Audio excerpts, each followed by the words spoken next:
Essentially, it is believed that our self-esteem level is determined by how much acceptance or rejection we experience in the world. Our self-esteem is developed due to how we view other people reacting or responding to us and how we perceive others view us. We all have times when we lack confidence and do not feel good about ourselves, but when low self-esteem becomes a problem, it usually walks hand in hand with our mental health, often causing anxiety and depression, or if you struggle with long-term anxiety and a low mood, your self-esteem will be affected. So what is self-esteem and what is anxiety? Self-esteem is the opinion we have of ourselves and how we perceive others view us. Anxiety is a feeling of fear or apprehension about what's to come, a worry that causes your mind to race with anxious thoughts that might actually turn into physical symptoms in many cases. Anxiety is experienced differently depending on each individual. Feelings can range from butterflies in the stomach to a racing heart. You might feel completely out of control or like there's a disconnect between your mind and your body. Other symptoms of anxiety might include nightmares, panic attacks, painful thoughts or memories that you just feel like you cannot control. You might be experiencing a general feeling of worry or fear, or you might fear a specific situation or place or event. Some of the symptoms are definitely not limited to are an increased heart rate, restlessness or rapid breathing, trouble concentrating, a difficulty falling asleep, insomnia. Many individuals that struggle with low self-esteem often experience social anxiety and live in a constant concern and worry about how they appear to their friends or their colleagues and their family. They find that social settings are terrifying, yet they fear feeling like a wallflower at an event. And feeling like a wallflower will only emphasize and confirm that belief that low self-esteem is shouting at them.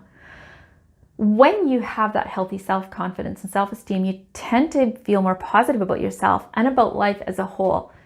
And you're better able to manage those ups and downs that life throws at you. But when your self-esteem is low, you tend to see yourself and your life circumstances in that negative and critical light, and you feel less capable of taking on the challenges that come your way. Low self-esteem often begins in childhood through the positive and the negative messaging sent to you through social media, through TV, through movies, and the most important people in your life send a message. And the message that you will remember the easiest is that you're not good enough. That message becomes a belief that stays with you.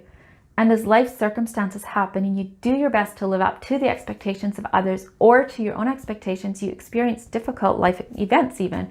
Illnesses or financial difficulties, loss, stress that's piled on stress, your self-esteem and your confidence continue to take a hit when you have that negative belief system about yourself.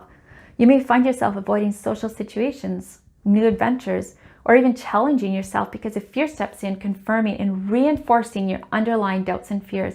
And you begin to believe that the only way to cope is to avoid things. These doubts and fears become a vicious spiral mixed together with low self-esteem, each confirming the other. To stop that spiral, you'll want to boost your self-esteem by identifying those negative beliefs and challenging them. Is it true that nobody cares about me? In this situation, make a list of the people that you do know care about you, your friend, a co-worker, your boss, a child, a parent, your spouse. Recognize what you're good at. Surround yourself with people that appreciate you for who you are and where you can build each other up.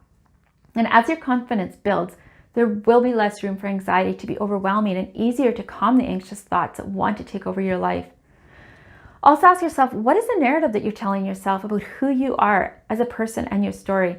Is this narrative the truth, or is there a perspective shift that will help you to see yourself and your story in a different light?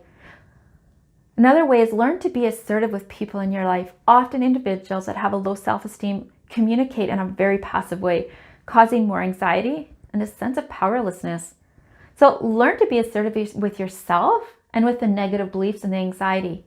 Also, being assertive is about respecting other people's opinions and needs and expecting the same from them. Most importantly, to respect yourself. Another important way to overcome anxiety and low self-esteem is to tackle the anxiety. Again, are the intrusive thoughts true? Challenge it. In cognitive behavioral therapy, we talk about worry time. This helps you to take your power back of the anxious thoughts and to give you a sense of control over the situation. Worry time is setting appointed time to sit and to worry about the concerns you have. Choose a time, preferably not before bed, and set a specific length of time that you give yourself permission to acknowledge the worries and anxious thoughts and be compassionate and curious with yourself. When worries come up outside of worry time, as you and I both know that they absolutely will, write them on a piece of paper with a mental note to address these concerns in your worry time. Practice being mindful of your thoughts and where you are.